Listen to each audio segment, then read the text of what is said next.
সাধারণ রাস্তার যত্ন যে এভাবে নেওয়া যায় তা অস্ট্রেলিয়ানদের না দেখলে বিশ্বাস করা কঠিন।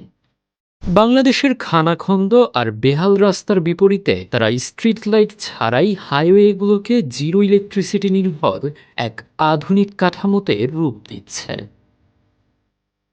এই অত্যাধুনিক উদ্ভাবনের নাম রোড গ্লো টেকনোলজি। এখানে রাস্তার রঙের সাথে মেশানো হয় স্ট্রনসিয়াম অ্যালুমিনেট নামের এক বিশেষ রাসায়নিক পাউডার।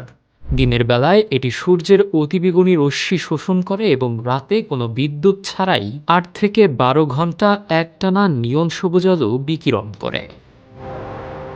গাড়ির হেডলাইট অন্ধকারে সাধারণত ১৫০ থেকে ২০০ মিটার রাস্তা দৃশ্যমান করে, কিন্তু এই প্রযুক্তি ঘুটঘুটে অন্ধকার রাস্তায় বহুদূর থেকে বাঁধ ও সীমানা স্পষ্ট করে দেয়। ২০২২ সালে শুরু হওয়া এই প্রজেক্টটি বেশ সফল। অস্ট্রেলিয়ার ভিক্টোরিয়া প্রদেশ ৭০টি লোকেশনে এই সিস্টেম বসাতে খরচ পড়েছে $৪ মিলিয়ন, যা বাংলাদেশি মুদ্রায় প্রায় ৩৪,৬০,০০,০০০ টাকা। অস্ট্রেলিয়া ছাড়াও নেদারল্যান্ডসেও এর সফল ব্যবহার রয়েছে।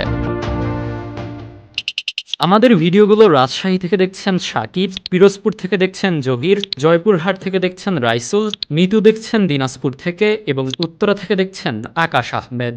আপনি কোথা থেকে দেখছেন তা জানিয়ে দিন কমেন্ট বক্সে। সাধারণ রোড পেইন্টের চেয়ে এর খরচ ১৫ থেকে ২০ গুণ বেশি। সারা বছর কড়া রোদ থাকায় বাংলাদেশে এটি ব্যবহারের চমৎকার সুযোগ রয়েছে। তবে রাস্তার চিরচেনা ধুলাবালি আর কাদার আস্তরণই হবে আলো বিকিরণের পথে সবচেয়ে বড় বাধা।